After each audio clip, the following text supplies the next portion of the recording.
Allons en psaume 73, verset 28. Un psaume que nous connaissons maintenant, je lis.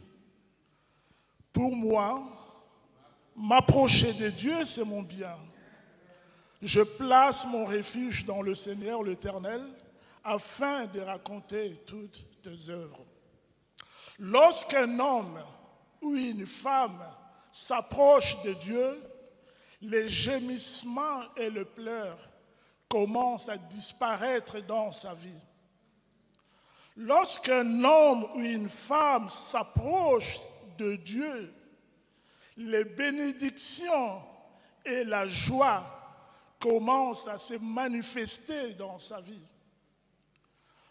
Lorsqu'un disciple, un croyant, décide du fond de son cœur d'aller vers Elohim, le créateur des cieux et de la terre, sa vie change. Mais comment s'approcher de Dieu pour que Dieu nous ouvre son cœur? Quelles sont les bénédictions qui sont nôtres, les bénédictions pratiques dans nos vies lorsque nous nous approchons de Dieu? Je vais donc vous parler du fait que lorsqu'un homme et une femme s'approchent d'Élohim, sa vie change. Nous allons regarder ensemble comment nous, en tant qu'enfants de Dieu, ce que nous devons faire, comment nous approcher de Dieu pour que Dieu nous ouvre son cœur. Et nous verrons bien sûr les bénédictions qui suivent parce que nous nous sommes approchés de Dieu. En fait, le psaume 73 nous parle de la bonté et de la miséricorde de Dieu pour ceux qui l'aiment, pour ceux qui gardent sa parole. Dieu bénit nos vies et Dieu ne fait suivre ses bénédictions d'aucun chagrin. Même si nous voyons le méchant fleurir, ils fleurissent avec beaucoup de problèmes et finalement, ils fanent. Mais ce n'est pas le cas pour nous. Psaume 73, verset 28 dit « Pour moi, m'approcher de Dieu, c'est mon bien ». Ce verset commence par l'expression « pour moi ». Pour moi est un appel individuel. Pour moi, Asaph, pour moi, José, pour moi, le pasteur Kastner, pour moi, m'approcher de Dieu, c'est mon bien. Cependant, bien que pour moi soit un appel individuel, c'est aussi un appel collectif. C'est un appel qui s'adresse à chaque membre de l'Église. Ce que je veux dire est que si un croyant dans sa vie décide de s'approcher de Dieu, il sera absolument béni. Cependant, si une église tout entière décide de s'approcher de Dieu, les bénédictions de Dieu arriveront beaucoup plus vite, avec un plus grand impact. Voilà pourquoi c'est ensemble que nous voulons nous approcher de Dieu. Lorsque toute l'Église décide de s'approcher de Dieu, la bénédiction de Dieu dans la vie de chaque croyant se manifestera de manière exponentielle avec beaucoup d'impact. Il y aura des prodiges et des miracles parmi nous. Donc, pour moi, bien qu'il soit un appel personnel à chaque membre de l'Église, nous devons les considérer comme un appel collectif. Ceci est très important. Nous allons voir deux exemples dans la parole de Dieu, un exemple négatif, et après nous verrons un exemple positif de l'importance pour chacun d'entre nous de considérer que cet appel les concerne chacun individuellement et tous ensemble. Le premier exemple se trouve en Josué chapitre 7. On va juste lire le verset 1, Josué chapitre 7, verset 1. Il est écrit: les enfants d'Israël commirent une infidélité au sujet des choses dévouées par interdit. Akan, fils de Carmi, fils de Zabdi, fils de Zérak, de la tribu de Juda, prit des choses dévouées. Et la colère de l'Éternel s'enflamma contre qui? Les enfants d'Israël. Dieu avait demandé à chaque enfant d'Israël de ne pas prendre des choses dévouées par interdit. C'était un appel collectif, mais chaque individu devait respecter cet appel-là. Alors, une seule personne, Akan a pris des choses dévouées par interdit. Et par ce fait, la malédiction est entrée non seulement dans la vie d'Akan, mais dans toute la maison d'Israël. Vous voyez? Pour moi, bien qu'il semble un appel collectif, individuel, est véritablement un appel collectif. Nous sommes tous impliqués de nous élever et de nous approcher de Dieu. Pour l'exemple positif, allons dans les livres des Actes, chapitre 2. Actes, chapitre 2, verset 42. Nous parlons de l'exemple positif et nous travaillons juste l'expression pour moi. Actes, chapitre 2, verset 42 et 43, il est écrit: ils persévéraient dans l'enseignement des apôtres, dans la communion fraternelle, dans la fraction du pain et dans les prières.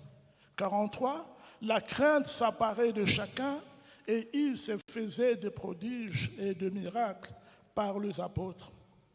Après le jour de la Pentecôte, les disciples, tous ensemble, chacun individuellement était concerné. Ils persévéraient, ils se disciplinaient pour devenir meilleurs. Ils s'approchaient de Dieu dans les enseignements des apôtres. Ils s'approchaient de Dieu dans le savoir vivre selon la parole de Dieu. Ils s'approchaient de Dieu en prenant des repas ensemble sur la base de la parole de Dieu. Et ensemble, ils s'approchaient de Dieu dans la prière. Le verset 43 nous donne le résultat: la crainte, le respect, la révérence de Dieu, l'adoration de Dieu s'est élevée, s'est développée dans le cœur de chacun. Dans le cœur de chacun. Et il se faisait beaucoup de prodiges et de miracles par les apôtres. Pour moi, est plus qu'un appel individuel. Il s'adresse à chaque personne de l'Église pour qu'il n'y ait pas parmi nous des Akans qui amènent la malédiction, mais pour que tous ensemble, nous soyons comme les jours de la Pentecôte, l'adoration, la révérence de Dieu se lève dans nos cœurs et qu'il y ait beaucoup de signes et de prodiges parmi nous. Je disais donc, si chaque croyant de l'Église décide de s'approcher de Dieu, la bénédiction de Dieu dans la vie de chaque croyant viendra beaucoup vite, ira plus loin avec beaucoup d'impact. Psaume 73, verset 28 dit: pour moi, m'approcher de Dieu. Le verbe s'approcher implique de l'action, ça implique un mouvement. C'est ce que le verbe approcher veut dire. Nous nous déplaçons de là où nous sommes pour aller vers un autre point.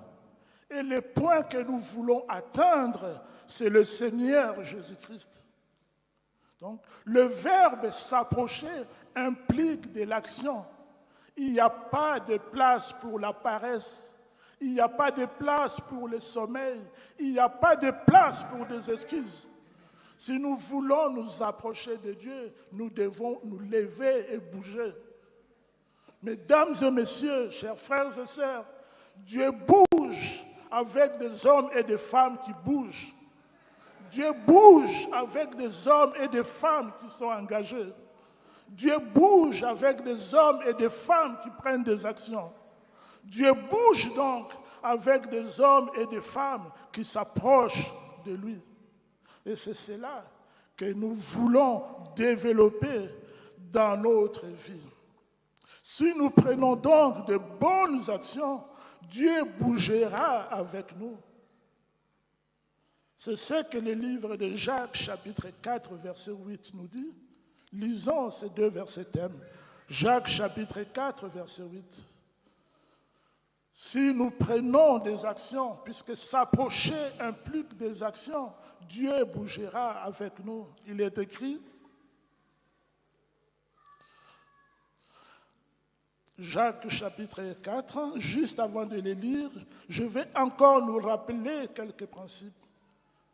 Si vous vous approchez de quelqu'un, je m'approche vers vous, et que vous voyez la personne vous tourner le dos, c'est qu'il y a un problème. Absolument. Soit il ne vous a pas vu arriver, soit votre démarche, il n'apprécie pas votre démarche. Notre Dieu voit tout. Rien n'échappe à la connaissance de Dieu. Si quelqu'un s'approche de Dieu, Dieu le verra. La question pour nous est comment nous nous approchons de Dieu. Comment nous nous approchons de Dieu déterminera la réponse de Dieu. Voyez?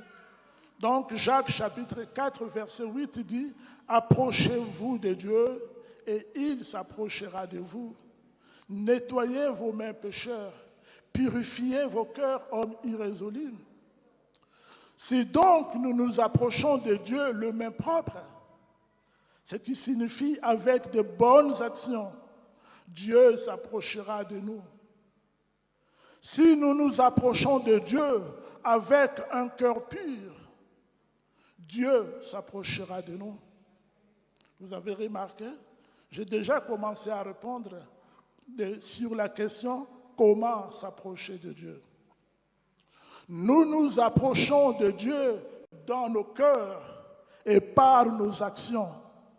Nous nous approchons de Dieu dans nos cœurs et par nos actions. Nous nous approchons de Dieu dans nos cœurs, premièrement, comment? Nous nous approchons de Dieu dans nos cœurs, premièrement. Deuxièmement, nous nous approchons de Dieu par nos actions. Dans nos cœurs, nous nous approchons de Dieu par des prières. Il est écrit, tôt le matin, pendant qu'il faisait encore sombre, le Seigneur Jésus-Christ s'éleva, alla dans un lieu désert où il pria. Dans le calme et dans l'intimité, il s'approcha de Dieu par la prière.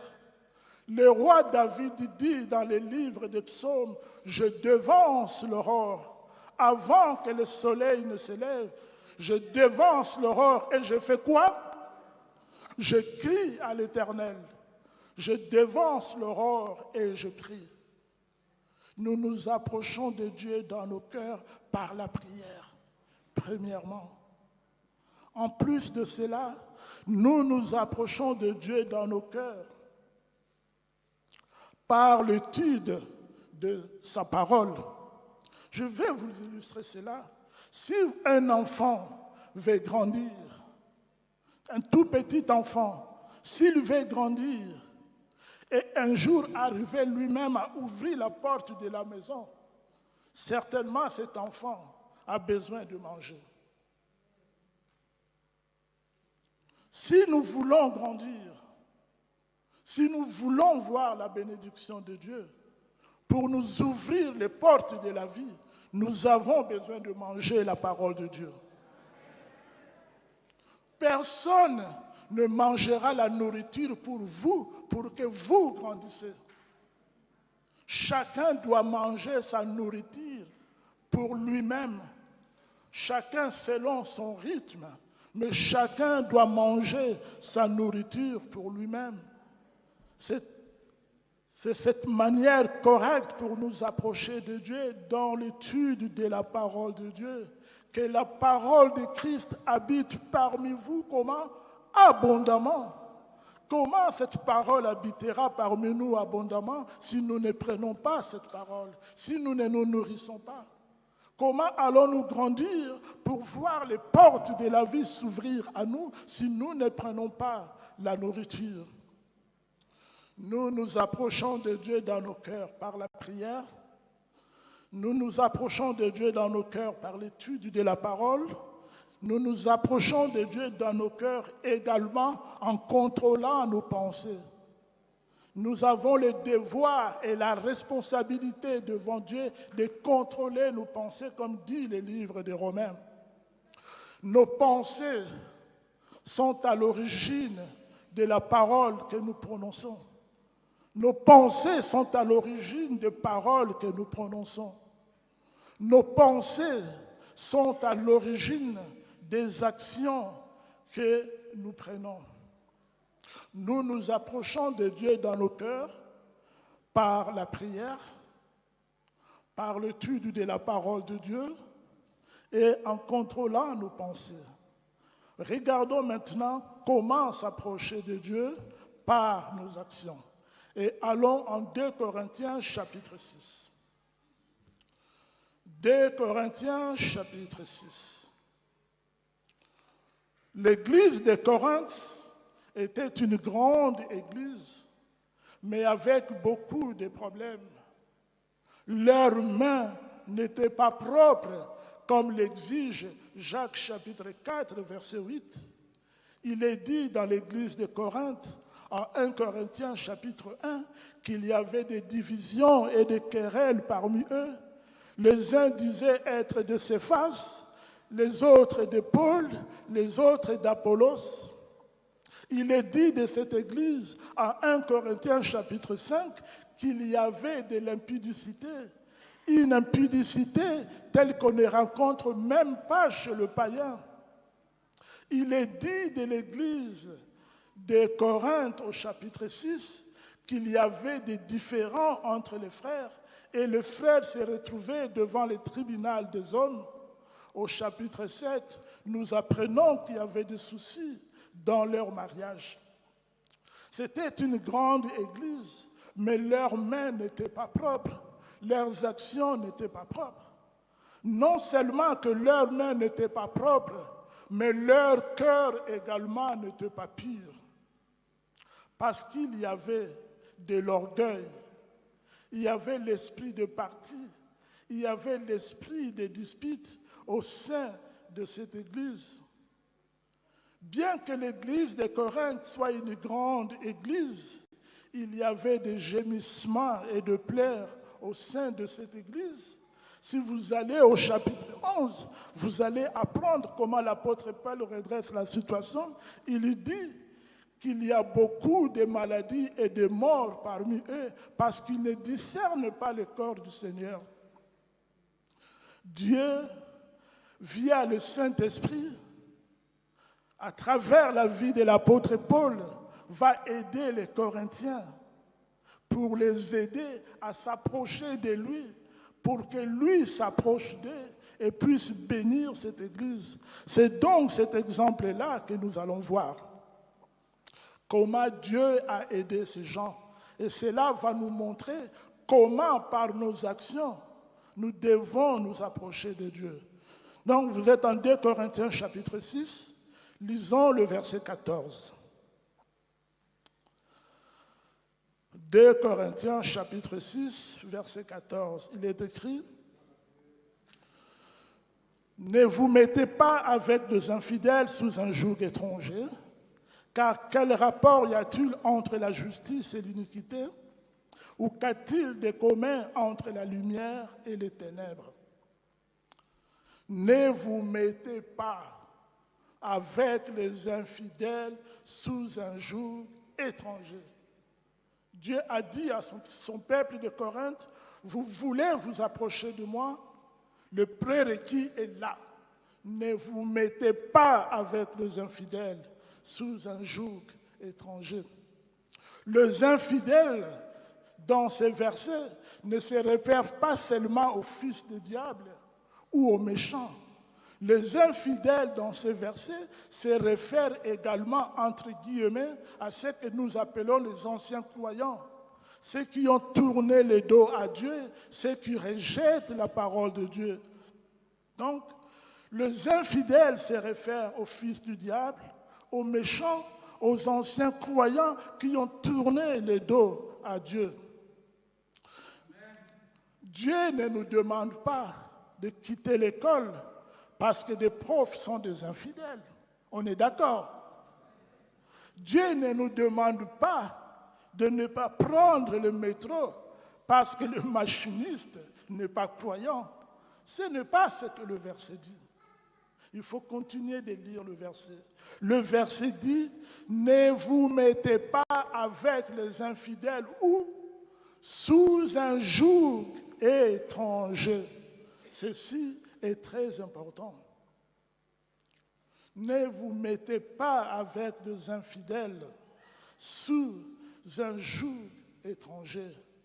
Pour s'approcher de Dieu et Dieu s'approcher de nous, nous ne devons pas nous mettre avec le fils du diable, avec de méchants, avec tous ceux qui tournent le dos à la parole de Dieu sous un joug étranger. À l'image des animaux qui travaillent dans les champs, c'est quoi le joug étranger? Le joug étranger, je suis cet animal, à côté de moi, il y a un autre animal et nous sommes attelés ensemble. Mais l'attelage qui nous lie, c'est l'attelage du diable. Ça ne fonctionne pas. Nous ne devons pas nous atteler avec eux sous l'attelage du diable. Dieu nous a donné le ministère de la réconciliation. C'est notre responsabilité d'aller vers le monde et de ramener le monde à Dieu. Quand nous allons vers le monde, nous nous attelons avec le monde, non pas sous un joug étranger, mais sous le joug de notre Père. Nous leur parlons la parole, nous vivons la parole avec eux pour les enlever du ténèbre et les amener à la lumière. Voilà ce que Dieu nous demande. Le joug étranger représente le modèle de pensée de l'adversaire, la logique de l'adversaire, les mauvaises actions de l'adversaire, le murmure, les rapportages, la rébellion, les vols, le maître, l'impudicité. Ne vous mettez pas avec des gens sous ces affaires-là. Alors, ce prérequis est suivi de 5 questions. On va lire ces 5 questions pour comprendre dans la profondeur comment nous approcher de Dieu.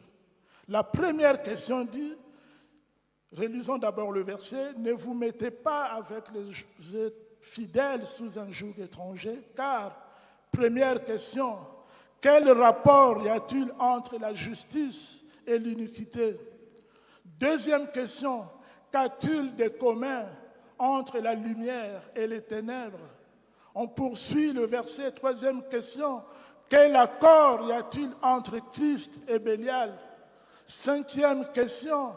Quelle part a les fidèles avec les fidèles? Cinquième question. Quel rapport y a-t-il entre les temples de Dieu et les idoles? Dieu nous pose 5 questions. Est-ce qu'il connaît la réponse à ces questions? Absolument.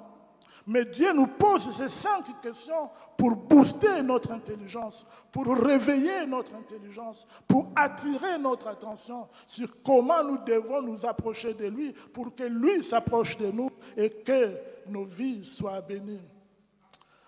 Première question, quel rapport y a-t-il entre la justice et l'iniquité? Quelle camaraderie intime?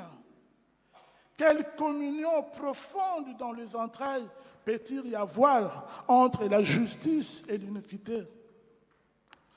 Il n'y a aucun partage authentique en faveur d'un croyant qui veut s'approcher de Dieu s'il est associé au fond de ses entrailles avec des infidèles.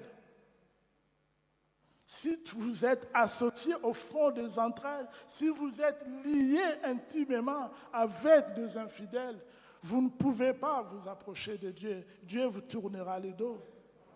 Vous voyez? Donc, ça, c'est la première question. Quel rapport y a-t-il entre la justice et l'iniquité? Vous voulez vous approcher de Dieu, nous voulons nous approcher de Dieu, sachant que les mauvaises compagnies corrompent les bonnes mœurs. Point et trait. Voilà ce que la première question nous dit. Deuxième question, qu'a-t-il de commun entre la lumière et les ténèbres? Il n'y a pas de partage, il n'y a pas de mélange entre la lumière et les ténèbres. Soit la lumière entre et les ténèbres se dissipent, soit vous laissez entrer les ténèbres et la lumière disparaît petit à petit jusqu'à ne plus exister. La lumière et les ténèbres ne se marient pas.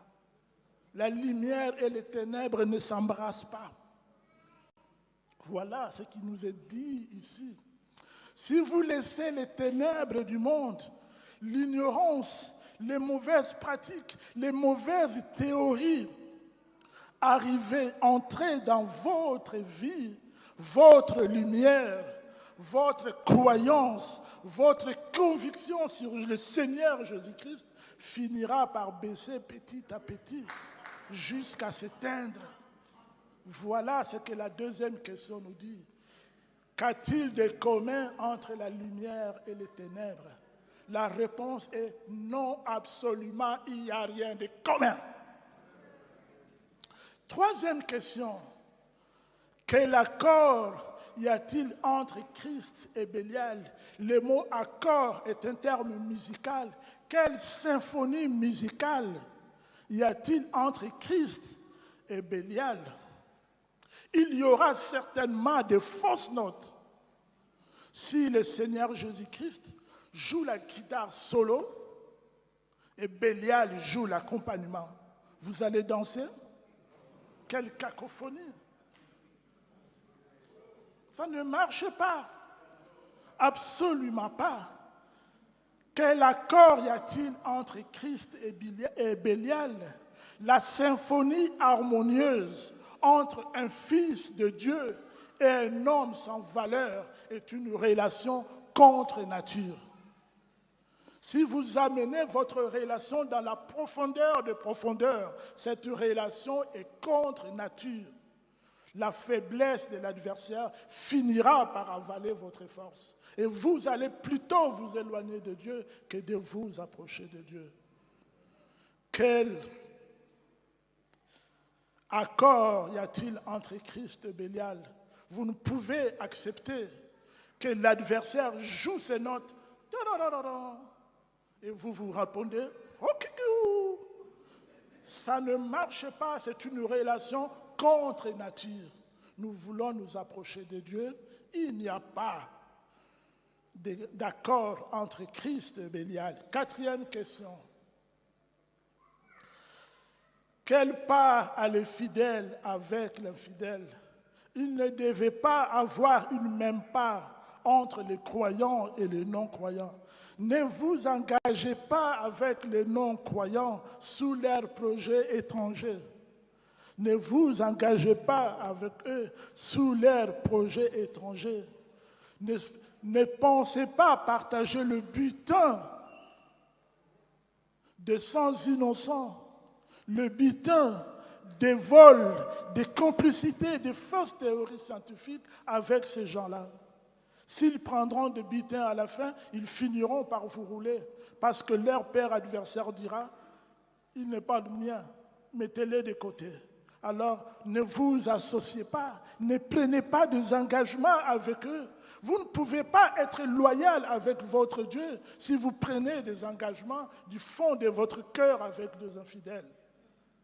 Voilà comment nous devons nous approcher de Dieu. Et Dieu dit, la 5e question, quel rapport y a-t-il entre le temple de Dieu et les idoles? Nous ne devons pas donner notre vie, nous ne devons pas donner notre vote ou approuver les affaires de l'adversaire. Vous voyez, nous ne devons pas, je n'approuve pas et je ne voterai pas pour la pédophilie. Je n'approuve pas et je ne voterai pas pour l'homosexualité. Peu importe la théorie que le monde enseigne, je reste sur Romains chapitre 1. Je ne vote pas pour ces choses. Si vous commencez à voter pour ces choses, vous allez être corrompu mentalement et vous finirez par faire de mêmes choses. Comment vous approcher de Dieu en faisant ces choses? Voyez? Donc, 5 questions rhétoriques. Dieu n'a pas besoin de nos réponses. Il fait cela pour booster notre intelligence, pour réveiller notre attention, pour nous montrer comment nous approcher de lui, pour que lui s'approche de nous et que les bénédictions de Dieu soient dans notre vie. Le verset poursuit, le verset 16. « Car nous sommes le temple de Dieu vivant comme Dieu l'a dit. J'habiterai et je marcherai au milieu d'eux, je serai leur Dieu et ils seront mon peuple. » Si nous nous approchons de Dieu en respectant ces conditions, résumées dans ces 5 conditions, Dieu dit qu'il habitera au milieu de nous. Dieu dit qu'il marchera au milieu de nous. Il dit qu'il sera notre Dieu et nous serons son peuple. Quelle bénédiction pour l'Église! Quelle bénédiction pour les croyants. Le verset 17. C'est pourquoi sortez du milieu d'eux et séparez-vous, dit le Seigneur. Ne touchez pas à ce qui est impur. Et je ferai quoi? Et je vous accueillerai. Nous sortons du milieu des infidèles dans nos cœurs et par nos actions. Nous sortons du milieu des infidèles dans notre croyance, dans nos pensées, dans nos paroles et dans nos actions. Nous ne développons pas de camaraderie intime jusqu'aux entrailles avec de mauvaises compagnies. Nous sortons du milieu d'eux et nous nous séparons. Si nous ne voulons pas que le ténèbre entre dans nos vies pour baisser et en fin de compte éteindre notre lumière, nous devons décider de ne pas nous harmoniser avec les fausses notes de l'adversaire. Ne laissez pas l'adversaire jouer des notes et nous courons derrière.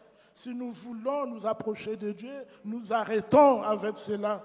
Nous sortons du milieu d'eux si nous voulons rester loyaux à Dieu en ne prenant pas des engagements avec des infidèles, des engagements qui compromettent notre marche. Nous sortons du milieu d'eux et nous nous séparons d'eux en protégeant nos intelligences. Nous veillons à ce que la parole de Christ habite parmi nous abondamment. C'est exactement ce que le livre de Jacques chapitre 4 nous dit. Si nous nous approchons de Dieu, le même propre, avec de bonnes actions, si nous approchons de Dieu avec un cœur purifié, Dieu nous accueillera. Dieu nous accueillera. Quelle bénédiction! Lisons le verset 18. « Je serai pour vous un père, et vous serez pour moi des fils et des filles, dit le Seigneur Tout-Puissant. » C'est très riche. Avez-vous remarqué que pendant que le Seigneur Jésus-Christ était sur terre, quand il priait, il s'adressait à mon Père, notre Père qui est aux cieux. Père, je savais que tu m'exauceras. C'est une relation profonde. Le Père connaît le besoin des fils. Le Père connaît le besoin de la fille. Cela veut dire, peu importe le besoin que vous aurez, que cela ressemble aux besoins des garçons, ou que cela ressemble aux besoins des filles, le Dieu Tout-Puissant pourvoira. Le Dieu Tout-Puissant, c'est celui-là qui est capable de pourvoir à n'importe quel besoin du croyant. Les conditions sont là. Ne vous mettez pas avec les infidèles sous un joug étranger.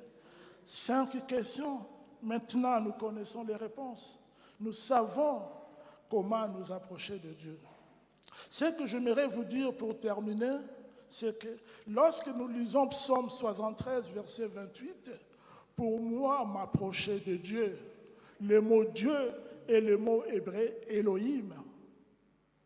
Lorsque nous allons en Jacques chapitre 4, verset 8, approchez-vous de Dieu, c'est le mot grec théo, parfois on dit théos, que ce soit le mot Elohim, que ce soit le mot théo ou théos, quand on parle de s'approcher de Dieu, on dirige notre regard vers le Créateur des cieux et de la terre, le Créateur de l'univers visible et invisible, le Créateur de tout ce que l'univers visible et invisible renferme.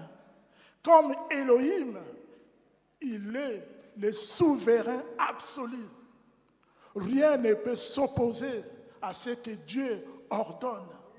Il détient la force, il détient la puissance à qui nul ne peut résister.